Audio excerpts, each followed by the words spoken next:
부활에 대한 설교를 준비해보도록 하겠습니다. 건강도 없으시면 오늘 본문은 베드로전서 2장 24절입니다. 베드로전서 2장 24절. 이 본문에서 예수님의 몸이란데 좀 초점을 맞춰서 베드로전서 2장 24절 한 절이니까 같이 한번 보도록 하겠습니다. 시작. 신이 나무에 달려 자신의 몸으로 우리의 죄들을 지셨으니 이것은 죄들을 향해 죽은 우리가 의를 향해 살려 하려 하십니다. 그분께서 채찍을 맞음으로 너희가 고침을 받았으니 예수님의 몸으로 우리의 죄들을 지셨다. 이런 내용입니다.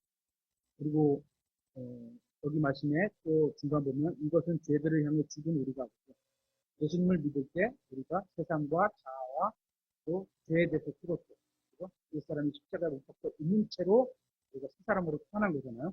그렇게 태어나면서 의를 향해 살게 하려 하신 겁니다. 포함하고 있습니다. 성경이 말씀하시는 우주는 세 개의 하늘로 이루어졌습니다. 땅 위에는 하나님의 왕자가 있는 셋째 하늘이 있고 그리고 그 아래는 태양과 달과 별이 있는 둘째 하늘이 있고 그리고 그 아래에는 새들이 날아다니는 대기권이 있는데 이게 첫째 하늘입니다. 그 아래는 땅이 있습니다. 우리는 이걸 지구라고 부릅니다. 땅 아래에는 지옥이 있습니다. 그리고 그 지옥 옆에는 낙원이 있었습니다.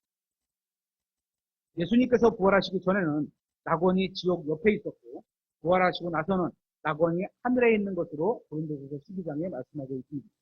이것이 하나님께서 창조하신 우주를 아주 간략하게 소개하는 겁니다.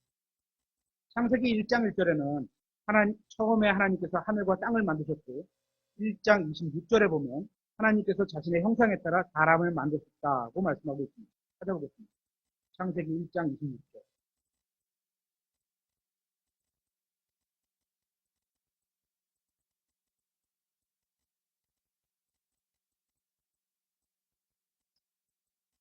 하나님께서 이르시되 우리가 우리의 형상대로 우리의 모양을 따라 사람을 만들어 그들이 바다의 물고기와 공중의 날쌘 품과 가축과 온 땅과 땅에서 기어다니는 모든 기는 것을 지배하게 하자 하시고 이렇게 하나님께서 자신의 형상대로 사람을 창조하시되 하나님의 형상대로 그를 창조하시고 남성과 여성으로 그들을 창조하십니다.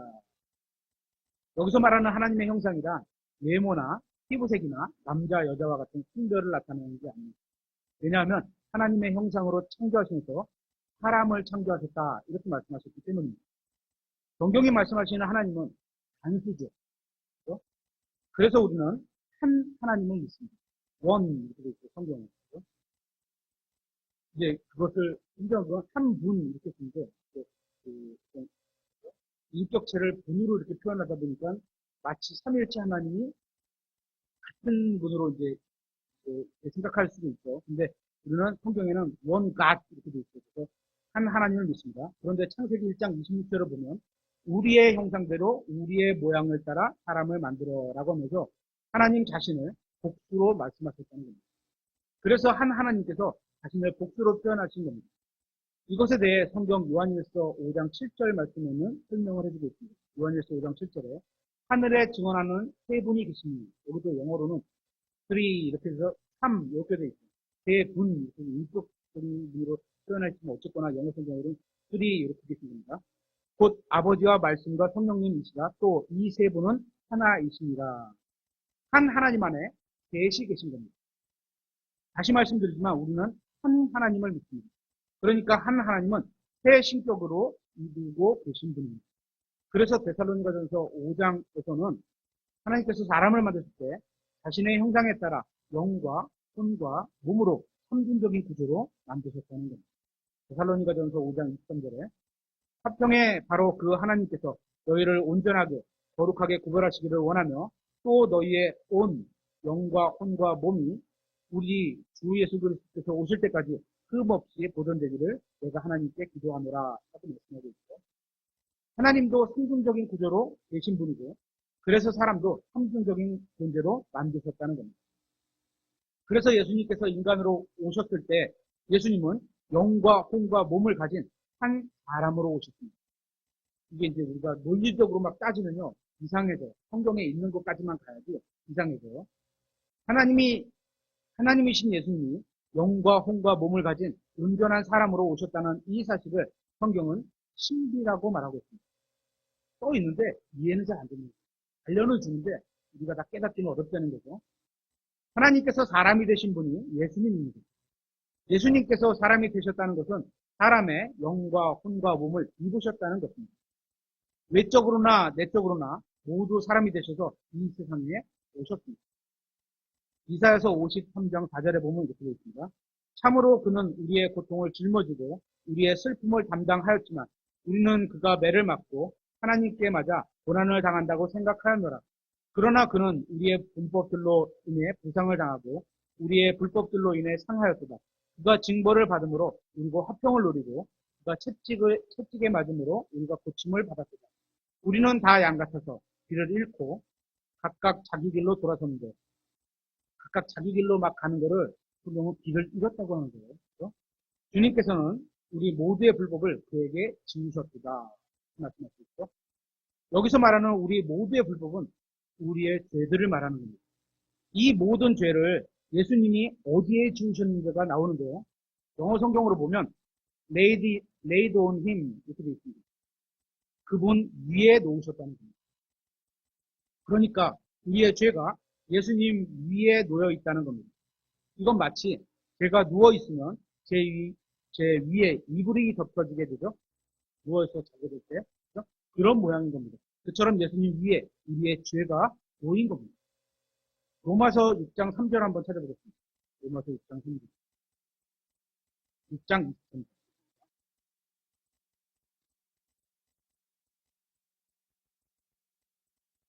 죄의 싹은 사망이나 죄가 있으면 죽어야 된다는 게 하나님의 법이죠. 하나님의 선물은 예수 그리스도 우리 주를 통해 얻는 영원한 생명이니라. 이 말씀은 누구에게든지 죄가 있다면 그는 죽어야만 하는 겁니다. 그렇다면 우리의 죄가 그분 위에 놓여졌다는 말의 의미가 뭘까? 우리의 죄가 그분 예수님 위에 올려서 놔져 있습니다. 베드로전서 2장 24절을 한번 보겠습니다. 베드로전서 2장 24절.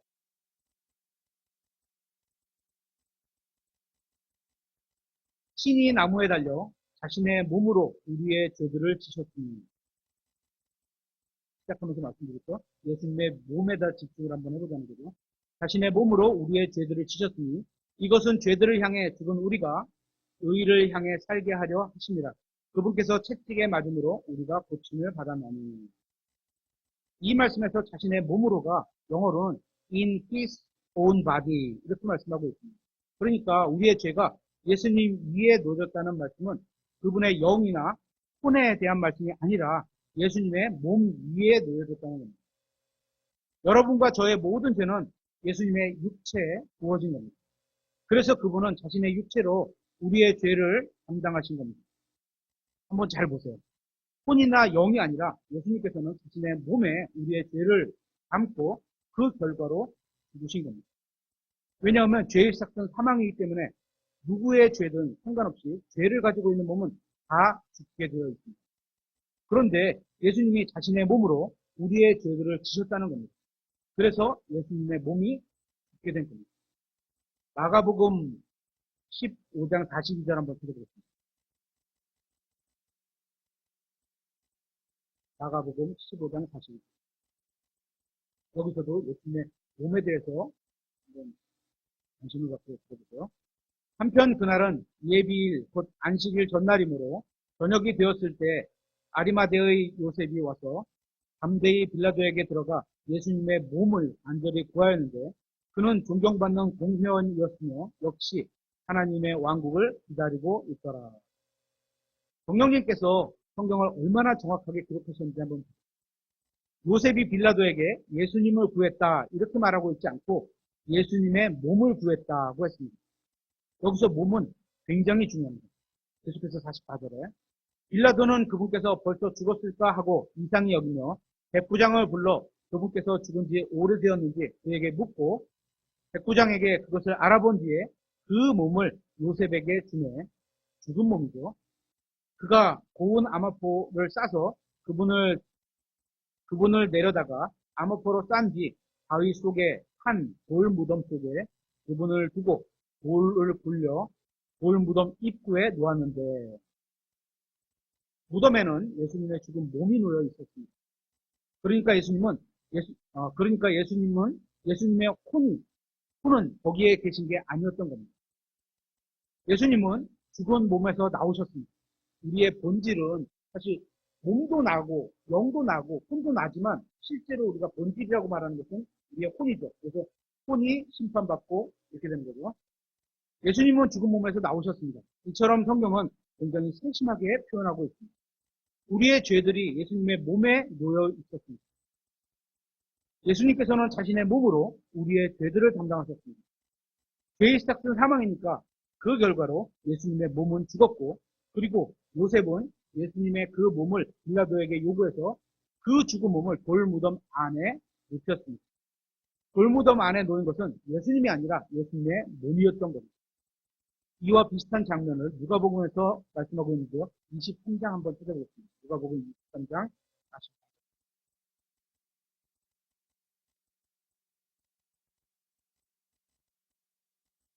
때가 6시쯤 되매 이스라엘의 시대로까지는 우리랑 좀 다르죠. 어둠이 온 땅을 덮어 9시까지 이어졌고 6시쯤이면 12시를 말하는 거죠. 낮 12시. 9시면 오후 3시쯤 되는 거죠. 45절. 해가 어두워졌으며 성전의 휘장이 한가운데가 휘저졌더라. 지난주에 서기가 성전의 휘장과 예수 그리스도 이런 제목으로 들었죠. 예수님의 몸을 상징하는 그 휘장. 46절. 예수님께서 큰 소리로 외치시고는 이르시되 아버지여 내 영을 아버지의 손에 맡기나이다 하시고 이렇게 말씀하신 뒤에 숨을 거두시니라. 46절에 내 영을 아버지 손에 맡기나이다 이렇게 말씀하고 있습니다. 예수님은 사람이셨지만 예수님은 사람이 되시기 전에 또 사람이 되신 후에도 그리고 지금도 하나님이십니다. 그러니까 하나님이면서 동시에 사람이 되신 겁니다. 지금도 그와 같은 상태로 계속 계십니다. 사람이시면서 동시에 하나님이신 겁니다. 예수님께서 사람이 되신 이유는 사람과 하나님을 이어주기 위해서 사람이 되신 겁니다. 예수님은 하나님이시니까 하나님의 입장은 충분히 공감하실 겁니다. 그렇죠? 그런데 사람의 입장을 공감할 수가 없었던 거죠. 우리도 그렇죠. 책을 통해서 어떤 지식을 배우고 나면 머리로는 아는데 실제 경험하면 그거보다 한 차원 높은 어떤 깨달음을 얻게 되잖아요. 확실한 지식에 대한 확증을 한다든지 막 이런 게 있잖아요. 그래서 사람이 되신 겁니다. 그분은 사람의 몸으로 오셨을 때도 여전히 전능하신 하나님이십니다. 그래서 죽은 자도 살리실 수 있으셨던 거죠.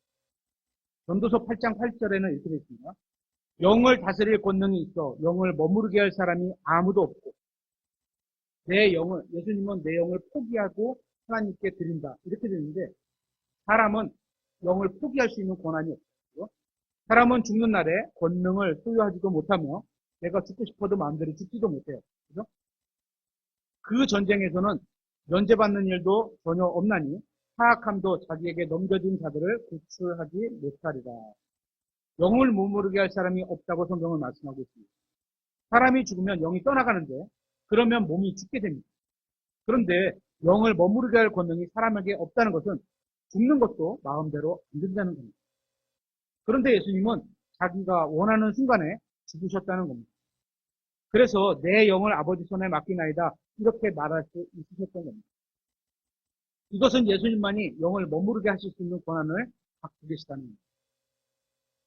본인의 영도 다스리시고 다른 사람의 영도 다스릴 수 있는 그 권한은 하나님만 가지고 있습니다. 그러니까 예수님은 하나님이신 거죠. 그렇게 예수님께서는 사람으로 오신 동안 육신을 입으신 전능하신 하나님이신 겁니다. 그러니까 정확히 말하면 유대인들이나 로마인들이나 빌라도가 예수님을 죽인 게 아니라 그들은 성경의 예언의 말씀을 성취되도록 악한 사역에 스스로 동참하게 된 겁니다. 예언이 돼 있으니까 반드시 일어나야죠. 하지만 내가 그 악한 사역에 참여할 필요는 없는 거죠. 그러니까 성경 기록을 안다면 굳이 내가 그게 하나님 보실 때 악한 사역에다 내가 그걸 예수님을 죽이는 일에 참여할 필요가 없는 거죠. 하지만 반드시 일어나야 되죠. 성경 기록에 돼 있으니까. 예수님은 전능하신 하나님이시기 때문에 죽일 수가 없는 분이십니다. 하나님을 어떻게 죽여요? 못 죽이죠. 그죠? 성경에 의하면 예수님께서는 스스로 자신의 영을 내려놓으셨다는 겁니다. 이건 굉장히 중요합니다. 우리가 앞에서 살펴봤죠. 우리의 모든 죄들은 예수님의 몸 위에 놓였습니다. 그래서 히브리서 10장 5절, 10절, 20절에 말씀하시는 것처럼 예수님께서는 십자가 위에서 자신의 몸을 희생물로 드리셨습니다. 십자가 위에서 자신의 몸을, 자기가 자신의 몸을 자원해서 희생물로 드리신 겁니다. 그렇게 예수님께서 돌아가신 후에 예수님의 몸은 무덤에 있었습니다. 그리고 예수님의 영은 아버지께 돌아갔죠. 그러면 예수님의 혼은 어디에 계셨죠? 성경 몇 군데를 찾아보겠습니다. 10편, 16편, 10절입니다.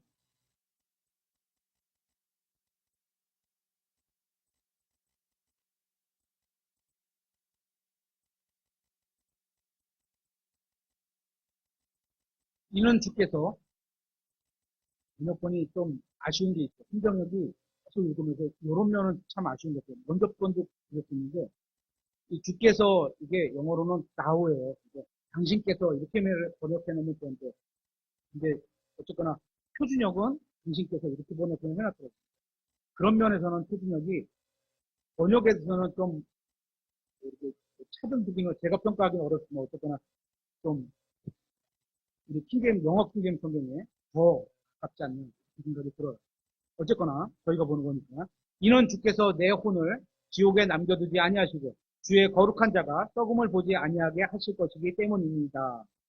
여기서 말하는 주는 아버지 하나님을 말하는 거고, 그러니까 의역한 거죠. 당신께서 이랬어야 되는데 주께서 이랬다면 내가 믿기는 주님이야 라고 의역해 놓으시고 틀리지는 않았지만 어쨌거나 이게 두 가지로 다 봐야 되는 거죠. 시편은 다윗이 썼기 때문에 하나님과 다윗의 관계를 나타내기도 하지만 또 우리 사도행전에서 보면 예수님과 아버지와의 관계도 나타내기도 하거든요. 그러니까 이중적인 거기 때문에 이거를 그냥 있는 그대로 당신께서 이런 게 훨씬 더 낫지 않았냐 이렇게 생각이 듭니다. 그렇다고 제가 영어를 그분보다 잘하는 건 아닙니다. 그래서 여기서 주는 아버지 하나님 말하는 거고 내 혼은 아들 하나님을 말하는 겁니다. 아들 하나님이 아버지 하나님께 드리는 말씀입니다. 그리고 썩음 이렇게 나오는데 예수님의 몸과 관련이 있는 거고 지옥은 예수님의 혼과 관련이 있는 겁니다. 사람이 죽으면 몸은 썩어서 흙으로 돌아가겠죠. 그리고 영은 하나님께 돌아간다고 성경은 말하고 그리고 구원받지 않은 사람의 혼은 그러니까 죄가 있는 사람의 혼은 지옥으로 가게 됩니다. 이렇게 여기 한번 보시고 사도행전 2장 22절을 가보도록 하겠습니다. 이 말을 지금 10편, 16편을 인용하고 있는데요. 사도행전 2장 22절 너희 이스라엘 사람들아 이 말들을 들으라. 너희도 스스로 아는 바와 같이 나사렛 예수님은 하나님께서 그분을 통하여 너희 한가운데서 행하신 기적들과 이적들과 표적들에 의해 하나님께서 너희 가운데서 확증하신 사람이십니다. 예수님은 하나님께서 모든 면에서 인정하신 유일한 사람입니다. 계속해서 23절에 그분께서 하나님의 정하신 계획과 미리 하심을 통해 넘겨주심에 너희가 그분을 붙잡아 사악한 손으로 십자가에 못 박아 죽였으나 하나님께서 그분을 사망의 고통에서 풀어 일으키셨으니 이는 사망이 그분을 붙들 수 없었기 때문이다. 다윗이 그분에 관하여 말하되 내가 항상 내 얼굴 앞에 계신 주를 미리 보았나니 그분께서 내 오른쪽에 계심으로 내가 흔들리지 아니하리로다. 이러므로 내 마음이 기뻐하고 내 혀가 즐거워하였으며 더욱이 내 육체도 소망 중에 안식하리니 이는 주께서 내 혼을 지옥에 남겨두지 아니하시고 주의 거룩한 자가 썩음을 보지 아니하게 하실 것이기 때문이니라. 이니이다. 이 말씀은 방금 읽은 다윗의 시편을 인용하고 있어요. 계속해서 30절을 보면 그러므로 그는 대언자라 하나님께서 이미 자기에게 서약으로 맹세하사 육체에 따라 자기 허리의 열매에서 그리스도를 일으켜 자기 왕좌에 앉히실 것을 알았고 또 이것을 미리 보았으므로 그리스도의 부활에 대하여 말하기를 그의 혼이 지옥에 남겨지지 아니하였고 그의 육체도 썩음을 보지 아니하였다 하였느니라. 만약에 다윗이 쓴 10편, 16편만 있었다면 이게 예수님에 대한 건지 다윗에 대한 건지 우리가 확신할 수가 없습니다. 그런데 사도행전 2장에서 해석을 해주면서 이것은 그리스도에 대한 예언이라고 해석해주고 있는 겁니다. 성경 기록대로 예수님의 영이 아버지께로 떠나가셨을 때 예수님의 혼은 지옥에 가셨다는 겁니다. 그렇다면 예수님께서 지옥에 가셔서 무슨 일을 하셨을까요? 죄인으로 지옥에 간 사람은 누구도 그곳에서 빠져나올 수가 없습니다. 하지만 예수님께서는 자신의 몸으로 우리의 죄들을 지셨기 때문에 혼에는 죄가 있었던 게 아니었습니다. 그렇기 때문에 십자가 위에 몸 안에 있는 동안에 죄인으로서 벌을 받으셨던 겁니다. 그렇게 우리를 대신해서 벌을 받아주셨습니다. 그런데 예수님의 혼이 몸을 떠났을 때 예수님의 혼은 더 이상 죄인이 아니라 승리하신 구원자가 되셨던 겁니다. 그러니까 정확히 말하자면 예수님께서 몸을 입고 계셨을 때 우리를 위하여 죄가 되어주신 겁니다. 성경은 예수님께서 우리를 대신해서 죄인이 되셨다 이렇게 말씀하신 적이 없습니다. 그것도 어느 정도는 맞는 말이긴 하지만 성경은 그렇게 기록되어 있지 않습니다. 성경은 우리를 대신해서 죄가 되셨다가 죄 자체가 되셨다 이렇게 말씀하고 있습니다. 그러니까 몸을 벗어나서 돌아가셨을 때 예수님의 혼이 우리를 위해 죄가 되신 것이 아니라는 겁니다. 만약 예수님의 혼 안에 죄가 있었다면 예수님께서 지옥에 가셨을 때 그곳으로부터 빠져나오지 못했을 겁니다. 그렇게 구원받지 못한 사람은 죄가 그 사람의 몸과 혼을 다 지배하고 있는 겁니다. 그래서 죽으면 혼이 지옥에 가는 겁니다. 그런데 예수님은 혼 안에는 죄가 없습니다. 몸으로만 죄를 지셨던 겁니다. 성경은 계속 그렇게 말하고 있습니다. 예수님께서 십자가에서 죽으실 때 아버지 하나님께서 자신의 몸을 희생물로 들으시고 자신의 피로 죄값을 치르신 겁니다. 그렇게 자신의 몸으로 자신의 피로 우리의 죄값을 갚아주셨고 혼이 지옥에 가셨습니다. 예수님의 혼이 지옥에 가셨을 때 마귀는 아마도 자신이 예수님에 대해 승리했다고 착각했을 수도 있습니다. 아, 이겼다. 계시록 1장 17절을 한번 찾아보겠습니다.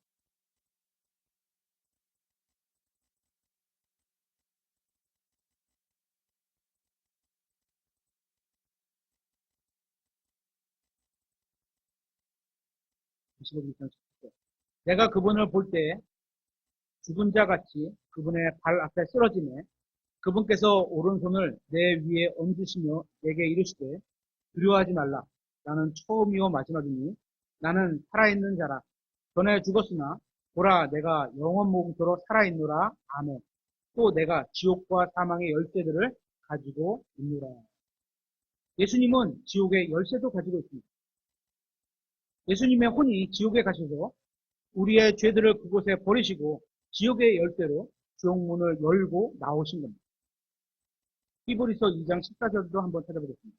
히브리서 2장 14절.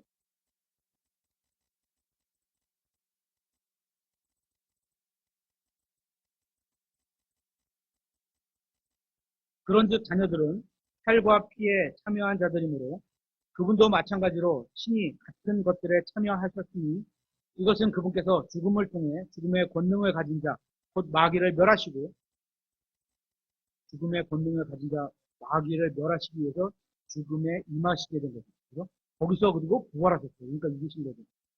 15절. 또 죽음을 두려워하여 평생토록 속박에 얽매인 자들을 구출하려 하심이라. 제가 예수님을 믿지 않았다면 저는 죄인이기 때문에 죽게 됩니다. 그러나 제가 그것으로 끝나는 게 아니라 죽은 후에 지옥에 가게 됩니다. 저는 죽음의 속박에 매여 있기 때문에 지옥으로부터 결코 빠져나올 수 없습니다. 그런데 누군가가 저의 죄값을 치러주었습니다. 그래서 저는 용서받을 뿐만 아니라 마귀의 속박과 지옥으로 인해서 두려워할 필요가 전혀 없게 된 겁니다. 그 누군가가 예수님이라는 사실을 알고 예수님을 믿은 겁니다.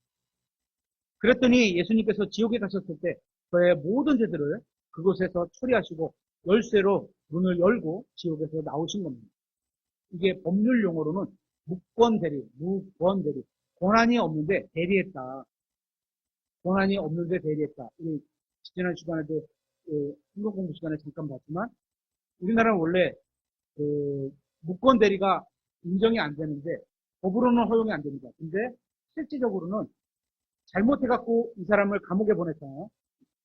죄가 없는 사람을 누명 씌워서 감옥에 가는 경우도 있잖아요. 씌워서가 아니고 누명으로 가게 되는 경우가 있는데 그럴 때 진짜 범인이 잡히면 어떻게 돼요? 처벌을 못해요. 벌써 그 죄에 대해서는 처벌이 된 거예요. 그런 식이죠. 그래서 우리도 무권 대리가 실질적으로는 범행은 안 되는 걸로 돼 있지만 이런 데 일사부재의 원칙에 따르면 이게 가능하게 우리도 적용이 되는 거죠. 권리가 없는 행위를 그죠? 예수님께서 우리한테 허락받고 하신 게 아니잖아요. 권리가 없는 행위를 내가 추후에 인정해서 적용이 나한테 되는 거예요. 이걸 무권 대리라고 하는 겁니다. 마태복음 16장 18절을 보겠습니다. 마태복음 16장 18절.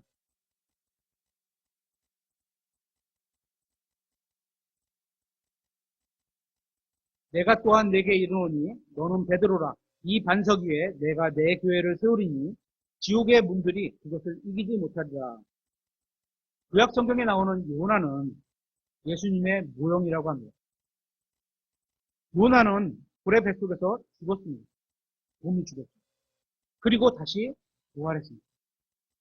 요나서 2장 2절 한번 읽어보세요. 요나서 2장 2절.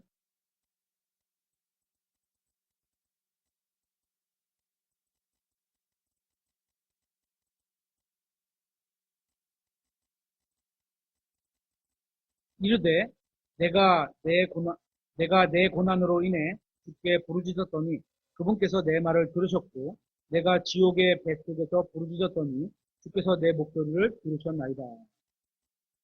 고래 뱃속에 뭐가 있었을까요? 요나의 몸이 있었습니다. 그렇죠?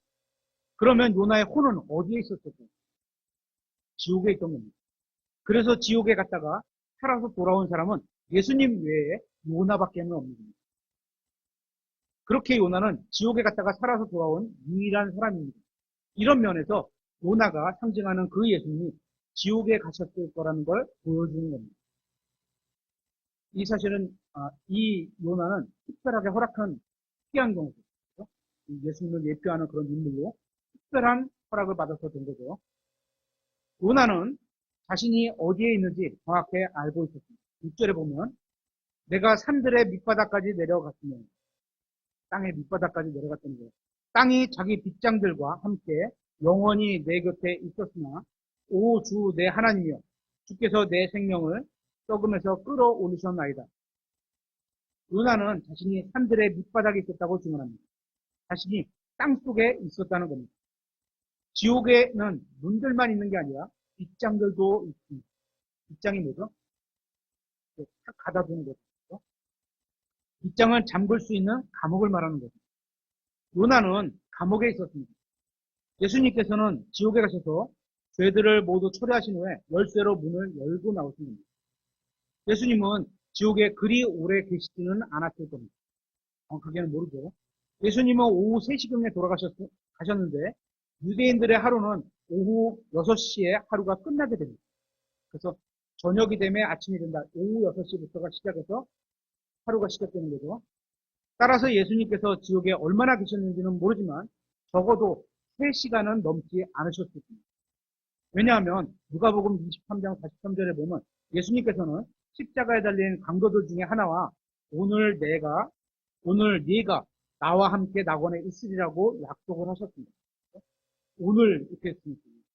그러니까 돌아가시기 직전에 오늘이라고 했으니까 3시간은 넘지 않게 지옥에 계셨다가 문을 열고 나오셔서 낙원으로 가셨다고 봐야 합니다. 우리는 여기서 구원에 대해서 생각해 볼 수 있는데 이 강도는 구약 성도라고 봐야 합니다. 그죠? 신약은 언제요? 죽고 예수 그리스도가 부활하시고 난 다음에 신약 성도가 이제 생긴 거죠. 성령이 임해야 되니까. 그죠? 그게 그에게 어떤 행위가 있었었나요? 강도가 어떤 착한 일을 했나요? 하나님을 숨기는 어떤 뭔가를 했나요? 그런 거 없었습니다. 그죠? 선한 행위도 없었어요.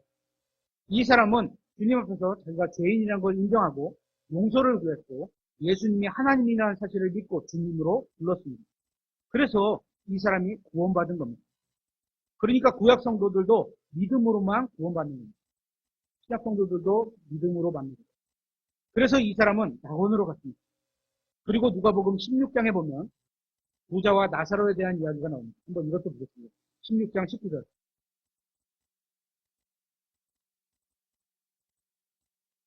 여기도 낙원에 대한 얘기가 나오죠. 누가복음 16장 19절. 어떤 부자가 있었는데 그는 자주색 옷과 고운 아마포 옷을 입고 날마다 호화롭게 지내더라. 또 나사로라 하는 어떤 거지가 있었는데 그는 헌데투성이로 그 부자의 대문에 눕혀진 채 부자의 상에서 떨어지는 부스러기로 배를 채우려 하였으나 심지어 개들이 와서 그의 헌배를 핥더라. 그 거지가 죽어 천사들에 의해 아브라함의 품으로 옮겨지고 그 부자도 죽어 묻히게 되었더라. 나사로는 이 세상에서 가난하게 살다가 가난하게 죽게 되었습니다. 그러니까 우리가 하나님을 믿는다 해도 부자가 꼭 되어야 하는 것은 아닌 것을 보여줍니다. 부자가 될 수도 있고 아닐 수도 있습니다. 그런 것은 우리가 각자가 뿌린 대로 거두는 하나님의 말씀과 관련이 있다고 봅니다. 여러분들이 살면서 겪는 대부분의 문제들은 그 중에 경제적인 문제가 많을 겁니다. 물질적으로 어려움을 당하지 않으려면 믿음으로 열심히 일하며 사시면 됩니다. 다만 부자가 되거나 가난한 것은 영원한 문제와는 관련이 없는 것을 보게 됩니다. 그리고 누가복음 16장에 나오는 이 어떤 부자는 죄인이었지만 부유하게 살다가 부유하게 죽었습니다. 부자와 나사로 이 둘의 차이는 죽었을 때 죽은 몸이 몇백만 원짜리 비싼 관에 넣어 땅에 묻히게 됐냐, 아니면 두루마리 거적대기에 둘둘 말려 태워지느냐의 차이일 뿐입니다. 저희 아버지가 돌아가신 지도 20년이 좀 넘었는데요. 그때도 관을 쫙 보여줘요. 짱관부터 한 100만 원 안 되는 몇십만 원짜리 관부터 해서 요동나무 이렇게 딱 이렇게 관이 쫙 있어요. 어디에 묻히냐. 또 수위도 뭐 이런. 그러니까 이 땅에서 살면서 차이 나는 건 딱 그거 하나죠.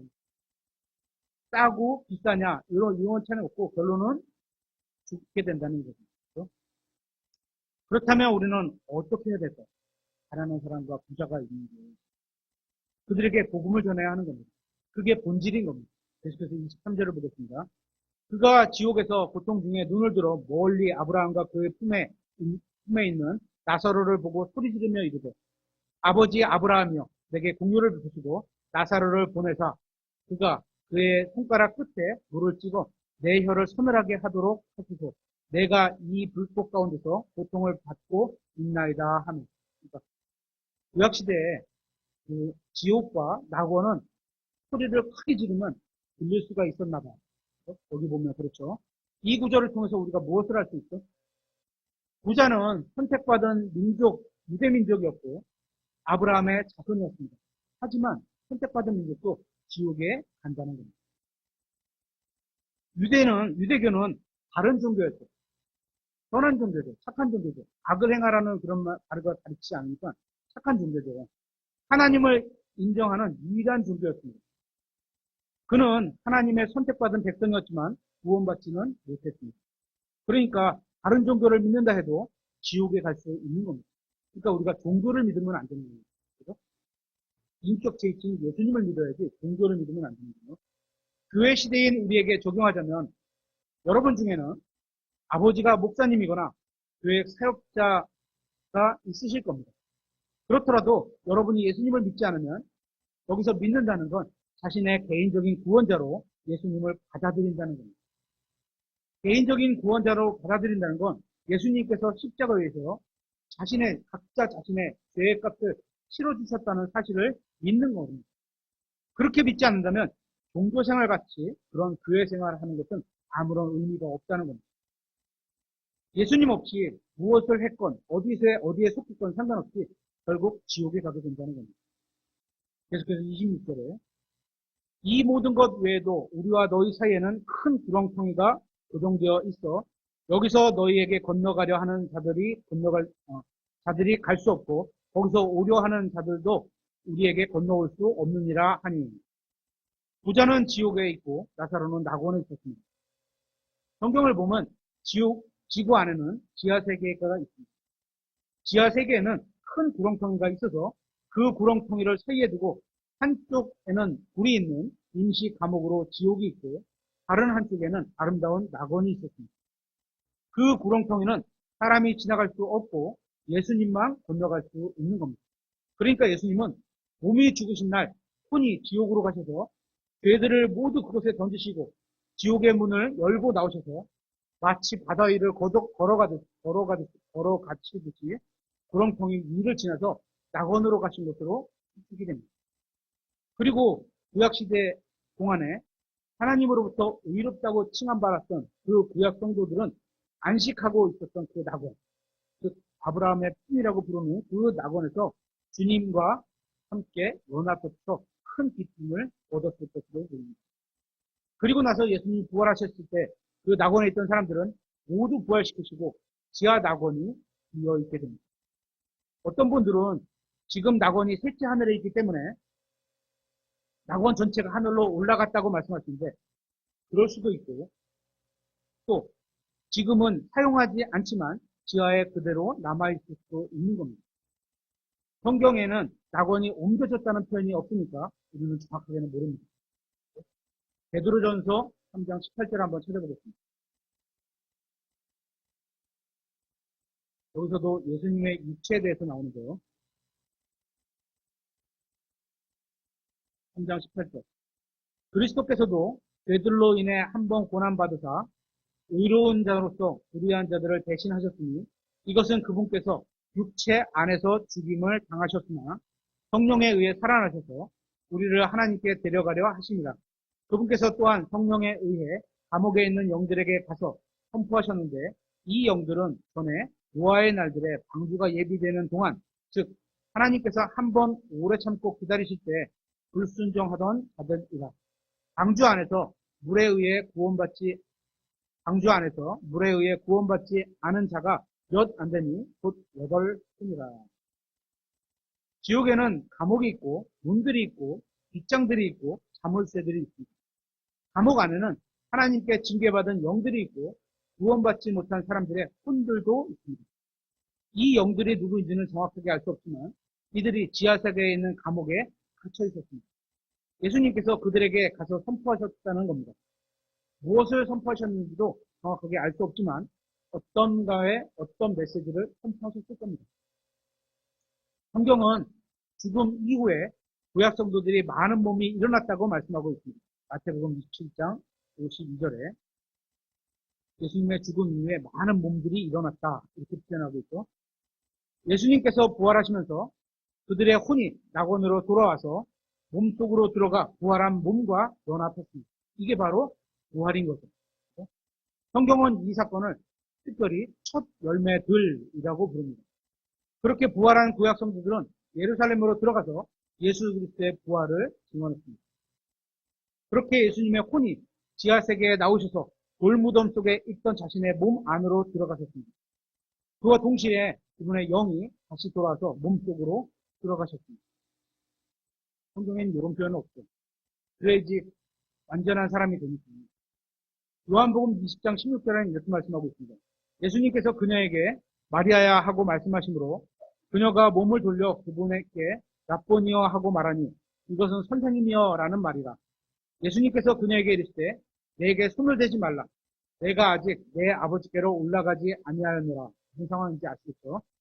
다만 내 형제들에게 가서 그들에게 이르기를 내가 내 아버지 곧 너희 아버지 내 하나님 곧 너희 하나님께로 올라간다 하라 하시니. 이때 아마도 부활한 구약 성도들이 유대인들에게 예수님에 대해 증언했을 겁니다. 그리고 성경은 교회에 3,000명이 더해지게 된다고 말씀하고 있습니다. 그리고 나서 어떤 일이 벌어졌을까요? 사도행전 1장 6절 찾아보겠습니다. 사도행전 1장 6절.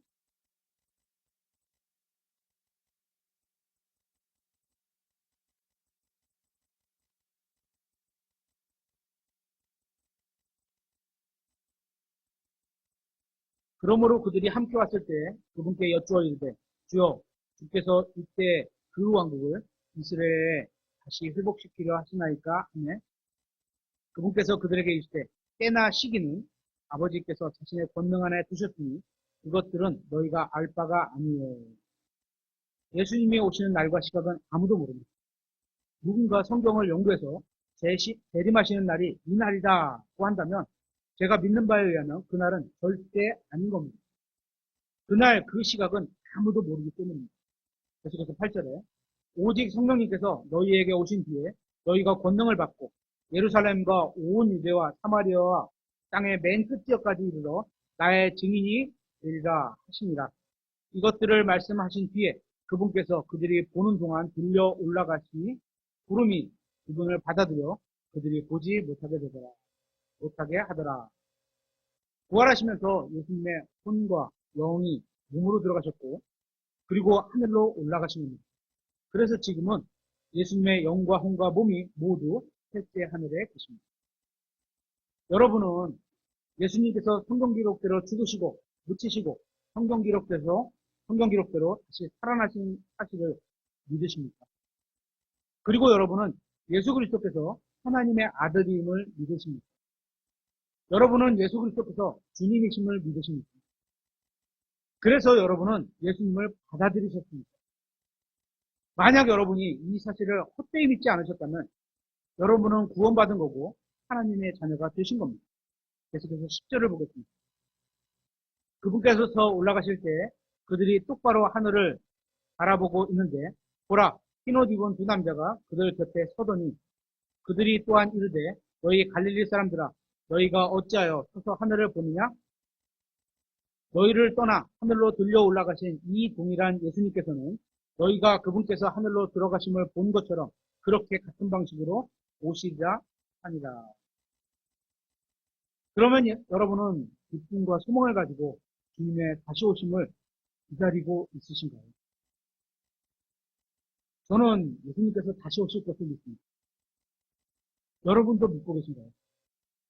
저는 그분께서 다시 오실 때 예수 그리스도 안에서 죽은 모든 사람들과 살아있는 모든 사람들이 변화돼서 주님을 만나게 될 것이라고 믿습니다.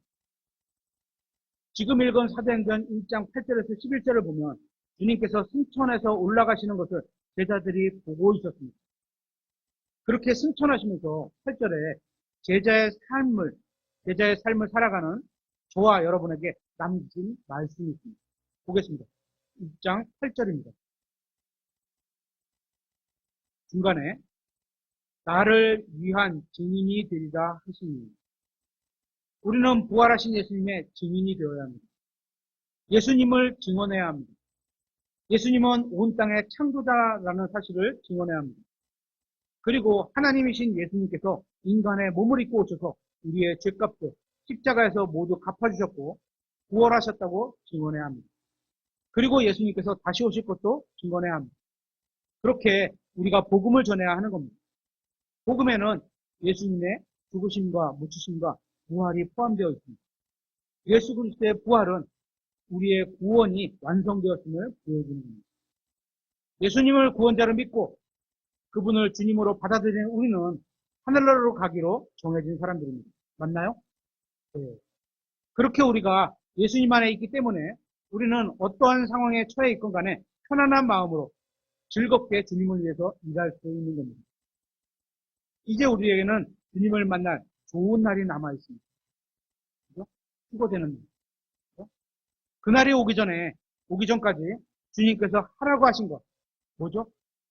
나를 위한 증인이 되리라는 말씀을 믿음으로 열심히 전하면서 사는 저와 여러분들이 되어야 하는 겁니다. 오늘 말씀 마치도록 하겠습니다.